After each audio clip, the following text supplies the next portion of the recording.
बेटा आखिर ऐसा क्या हुआ जो तुम अचानक से आ गए? वो भी इतनी रात गए अकेले? और प्रेरणा, रोना बंद करो और बताओगे आखिर हुआ क्या है। माँ,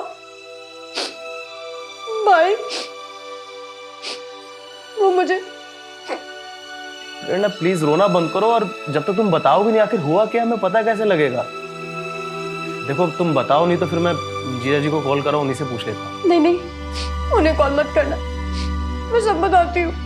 दीदी पहले पानी पियो फिर बताओ आराम से क्या हुआ है। भाई आज उन्होंने मुझे बहुत मारा, मैं दोबारा उस घर में नहीं जाऊंगी। बेटा ऐसा क्या हो गया जो दामाद जी ने तुम पे हाथ उठाया? दीदी आप बिल्कुल भी टेंशन मत लो, हम सब आपके साथ हैं। अब आप पूरी बात बताओ।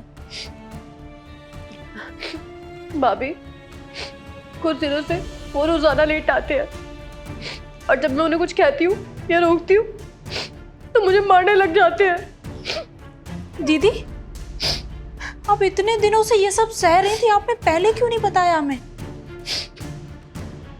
भाभी शुरुआत में तो ये ड्रिंक करके मारते थे, कुछ दिनों से जब वो ड्रिंक नहीं भी करते हैं, दिन में जब उनका मन करता है तब मुझ पर हाथ उठा देती है। मुझे लगा तब ठीक हो जाएगा, क्योंकि सुबह उठकर वो शर्मिंदा होते, मुझसे बोलते दोबारा नहीं होगा।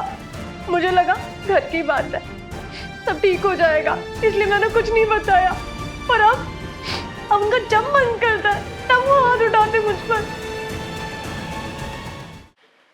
बेटा दामाद जी से प्यार से बात करती ना तो सब ठीक हो जाता। देखो मियाँ बीवी में तो ये सब चलता ही रहता है, फिक्र नहीं करो, सब ठीक हो जाएगा।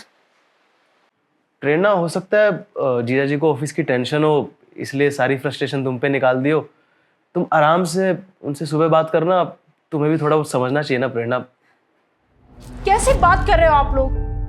आप लोगों को क्या लगता है दीदी ने एफर्ट्स नहीं किए होंगे कि सब कुछ सही हो जाए? इन्हें क्या अपना घर बर्बाद करने का शौक है? मुझे तो ये बात समझ में नहीं आ रही कि आप लोगों से दीदी का खून का रिश्ता है भी या नहीं। रिया तुम कैसी बात कर रही हो? हम लोग यहाँ पर बात संभालने की कोशिश कर रहे हैं और तुम और बात को उलझा रही हो। आप लोग इसे बात को संभालना कहेंगे?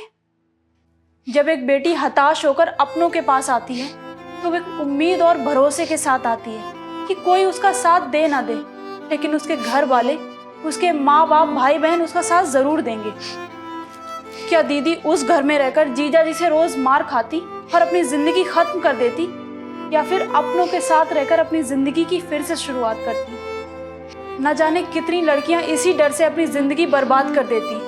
अब आप ही लोग बताइए, क्या इन्हें अपनी जिंदगी खत्म कर देनी चाहिए? दीदी मेरे ख्याल से तो आपको जब पहला थप्पड़ मारा था तभी आपको यहाँ आ जाना चाहिए था। ये आपका ही घर है, आप यहाँ हक से रहिए।